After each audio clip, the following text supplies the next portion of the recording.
نئی بٹ صاحب نے پچھلے دنوں ایک پوڈ کاسٹ ریکارڈ کروائی، اور کوئی بھی پوڈ کاسٹ یا اس طرح کا انٹرویو آج کل ریکارڈ ہو تو مجھے خام خواہ بیچ میں ڈسکس کرنا شروع کر دیتے ہیں.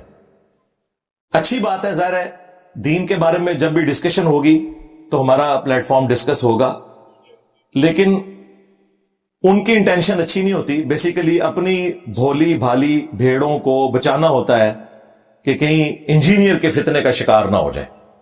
اس لیے دیکھیں انہوں نے ٹائٹل رکھا ہے کہ انجینئر محمد علی مرزا کی مقبولیت کی وجہ کیا ہے، اگر وہ غلط ہے تو اتنے زیادہ لوگ اسے کیوں سنتے ہیں. یہ تھم نیل کے اوپر لکھا ہے میسی ٹی وی والوں نے.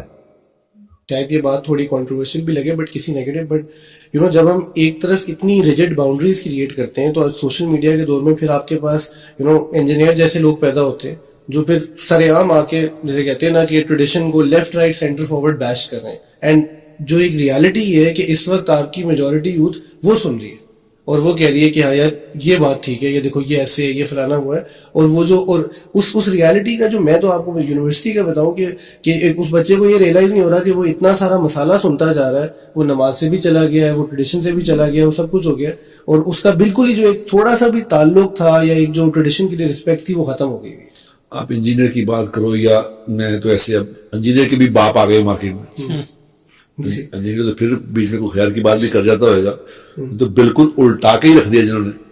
کوئی آدمی اگر باسی سبزی بیچ رہا ہو اور اس شہر کے اس گاؤں کے لوگوں نے اس دکان سے باسی ہی سبزی دیکھی ہو، ان کو آپ لاکھ جا کے کہیں کہ بھائی جان یہ سبزی باسی ہے، آپ کیا انہوں نے کبھی تازی دیکھی نہیں. اس کا طریقہ کار یہ ہوتا ہے کہ اس کی سبزی کی دکان کے سامنے آپ تازہ سبزی کی دکان کھول لیں. اب لوگ تازہ سبزی دیکھیں گے تو خود ہی باسی کی شناخت ہو جائے گی. یہ لوگ آئے اس لیے ہیں کہ تازہ سبزی کی دکان ہے ہی کوئی نہیں. جو تازہ سبزی والے ہیں وہ تو کہہ رہے ہیں کہ کار ہی کھولنی ہے، باہر جانا ہی نہیں. میڈیا تو حرام ہے، وہ تو میڈیا کو حرام قرار دے رہے ہیں، وہ کروڑوں تک بات پہنچا چکے ہیں. اب جب آپ نے اس کو حلال قرار دینا ہے اس وقت تک وہ کام کر چکے ہوں گے. اپنا اس میں جو کوشچن کرنے والا ہے اس نے بھی ماشاءاللہ داڑھی رکھی ہوئی ہے، پڑھا لکھا آدمی لگ رہا ہے، پگڑی پہنی ہوئی ہے، اور وہ کوشچن کرتے ہوئے سٹارٹ ہی میں ڈیفینسو موڈ میں گئے ہیں. انہوں نے کہا کہ ویسے یہ بات کرنا بنتی نہیں لیکن میں پھر بھی کر رہا ہوں. یہ ایک طریقہ ہوتا ہے بات کرنے کا کہ سوشل میڈیا پر اب انجینئر جیسے لوگ پیدا ہو گئے ہیں. جو ٹریڈیشنل ہمارا ایک ریلیجس سسٹم چل رہا ہے مدرسہ اور فرقہ واریت کا، اس کو بیشنگ کر رہے ہیں ہر طرف سے، دائیں سے بائیں سے آگے سے پیچھے سے، حتیٰ کہ یوتھ کو انہوں نے متنفر کروا دیا. اور پھر اس پہ انہوں نے اپنی رائے کا اظہار کرتے ہوئے کوشچن کرنے والے نے یہ بھی ایڈ کیا کہ ہم تو یونیورسٹیز کے اسٹوڈنٹ سے بھی ملتے ہیں اور لوگ ان سے متاثر ہو کر مرچ مسالے والی گفتگو سنتے ہیں، لیکن انہیں پتہ نہیں ہے کہ وہ اس کی وجہ سے کس فتنے میں مبتلا ہے، اور اس کا اینڈ رزلٹ یہ ہے کہ وہ ٹریڈیشنل ریلیجس جو تھاٹس ہیں ان سے بھی متنفر ہو چکے ہیں. اور انہوں نے کہا کہ وہ نماز بھی چھوڑ چکے ہیں.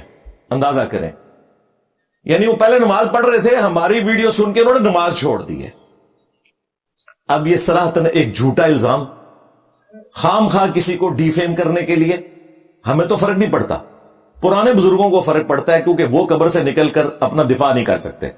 میں تو زندہ ہوں اور اللہ کے فضل سے میں نے اس قسم کے تمام الزامات کے جوابات 2016 میں ریکارڈ کروا دیے تھے.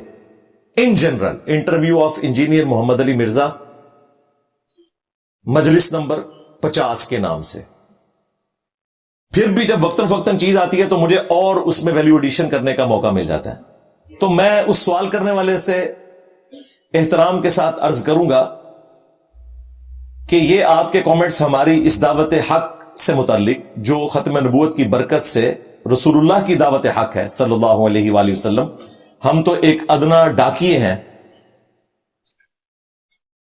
اس قسم کے کامنٹس پاس کرنا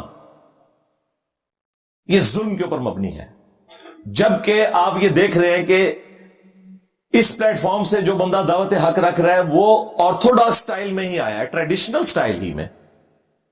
کیا میں پگڑی نہیں پہنتا؟ کیا میری داڑھی پوڑی نہیں ہے؟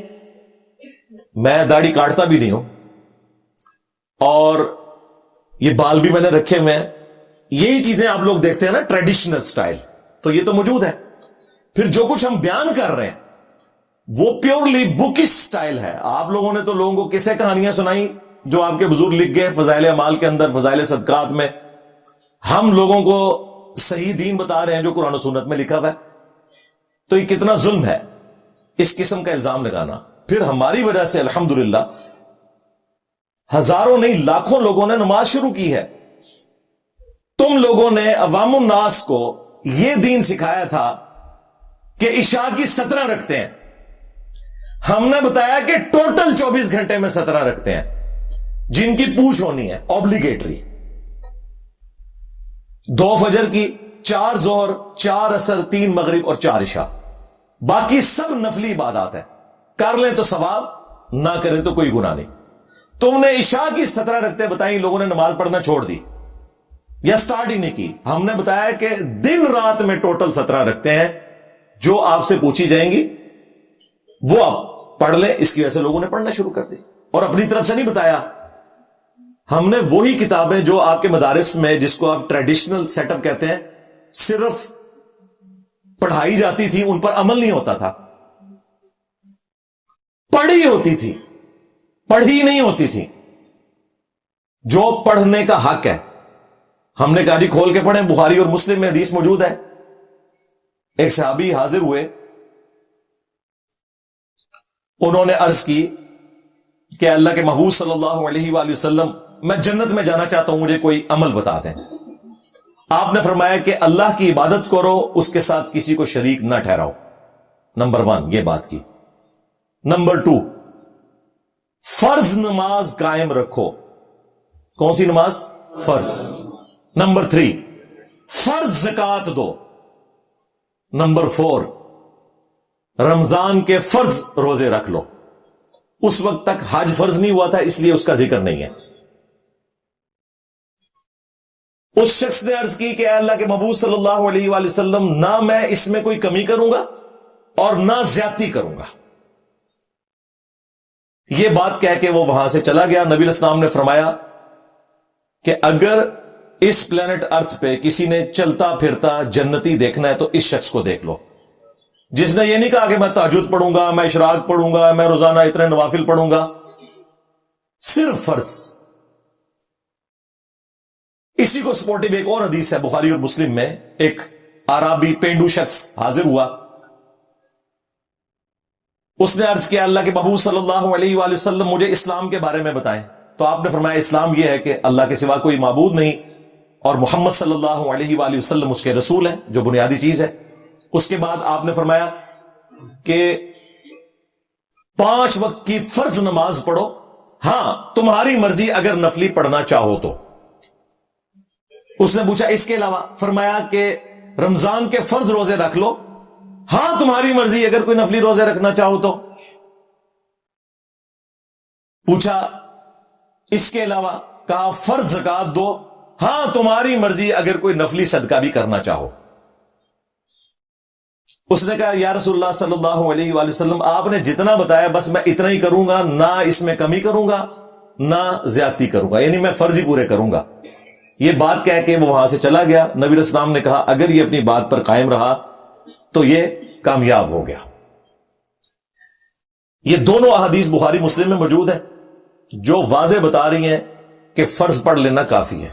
کہتے نہیں فرض کے اندر وہ نفلی نماز ساتھ شامل ہے, تو بھائی پھر رمضان کے ساتھ کیا شوال کے 6 روزے بھی شامل ہے؟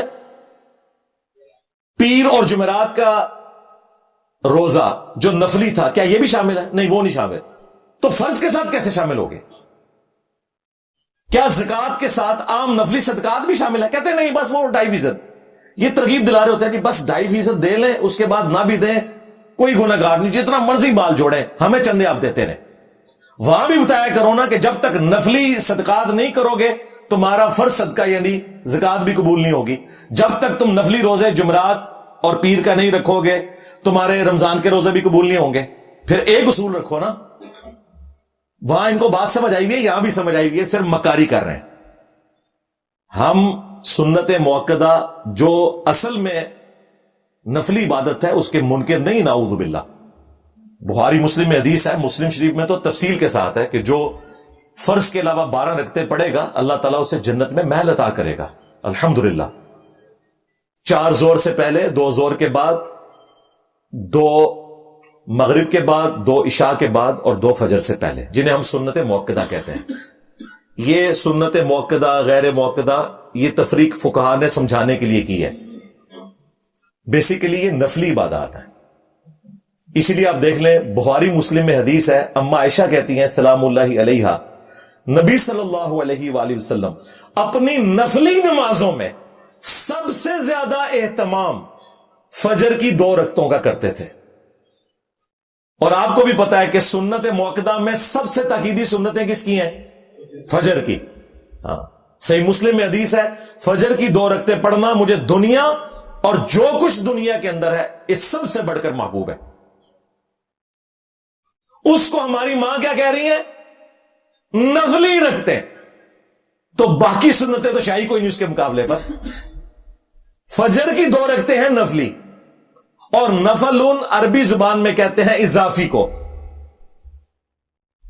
کوئی کر لے تو ثواب، کوئی نہ کرے تو کوئی گناہ نہیں. انہوں نے جناب سنت غیر موقدہ کو بھی اس طرح پریزنٹ کیا کہ عشاء کی 17 رکعتیں بتائیں، اس کی وجہ سے لوگ نماز پڑھنے چھوڑ گئے. پھر ہم نے لوگوں کو یہ بھی بتایا کہ اللہ کے بندو نمازیں آپ جمع بھی کر سکتے ہو، کوئی مسئلہ نہیں ہے. صحیح مسلم میں اوپر تلے 10 احادیث ہیں، 1628 سے لے کر 1637 تک. نبی علیہ السلام نے بغیر خوف کے، بغیر بارش کے، بغیر سفر کے، یعنی کہ مدینہ شریف میں زور اثر کو جمع کیا اور مغرب اور عشاء کو جمع کیا. تابعین نے پوچھا اے ابن عباس، رسول اللہ نے ایسا کیوں کیا؟ فرمایا تاکہ امت کے لیے آسانی ہو جائے، کوئی تنگی باقی نہ رہے. 2 جملے بولے. اس کا مطلب یہ ہے کہ خوف، بارش اور سفر میں تو آپ ویسے ہی جمع کر سکتے ہیں، اس کے بغیر بھی کر سکتے ہیں جب آپ کو ضرورت پڑے. اس کی وجہ سے وہ مائیں جو بیچاری ہر وقت مصروف رہتی تھیں بچوں کی تربیت میں، انہیں نماز کا ٹائم نہیں ملتا تھا، پڑھنی چھوڑ گئی تھی. ہم نے کہا بھائی 3 اوقات میں 5 نمازیں پڑھ لو. افضل یہ الگ اوقات میں، لیکن اگر کوئی پڑھنا چاہتا ہے تو ضرور پڑھے، کوئی گناہ والی بات نہیں ہے. آپ ہی کے لیے یہ آسانی دی تھی رسول اللہ نے صلی اللہ علیہ وسلم. انہوں نے امت سے آسانی چھین لی، تو ہماری وجہ سے تو لوگوں نے نمازیں شروع کی ہیں. ہمیں کہتے ہو کہ لوگ نماز پڑھنا چھوڑ گئے. تمہارے علماء جھوٹ بولتے رہے کہ یہ ایک دفعہ بھی کلمہ پڑھ لیا تو جنت میں چلے جائیں گے، آدھی بات بتاتے رہے. پوری بات یہ تھی کہ صحیح بخاری میں حدیث ہے، میری پوری امت جنت میں جائے گی سوائے اس کے کہ جس نے جنت میں جانے سے انکار کر دیا. پوچھا گیا من ابا یا رسول اللہ، کس نے انکار کیا؟ فرمایا جس نے میری اطاعت کی وہ جنت میں جائے گا، جس نے میری نافرمانی کی اس نے جنت میں جانے سے انکار کر دیا.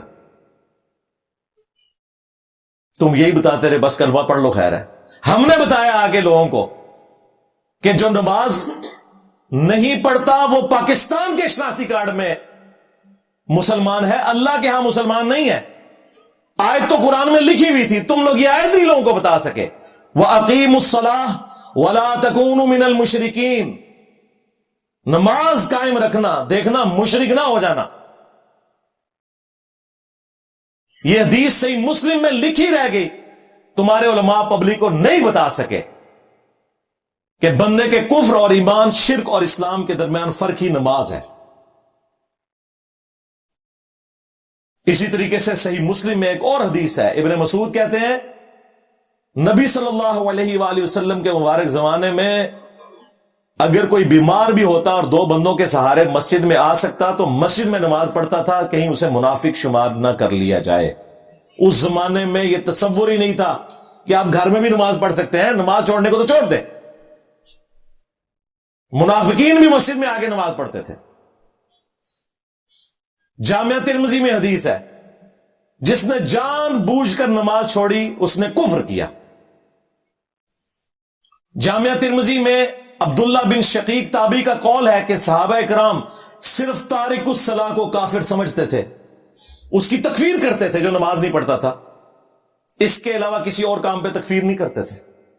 تم تو یہ بات نہیں بتا سکے، یہ ہم نے بتایا لوگوں کو کہ سنن نبی داؤد میں حدیث ہے کہ قیامت کے دن سب سے پہلے نماز کے بارے میں سوال ہوگا.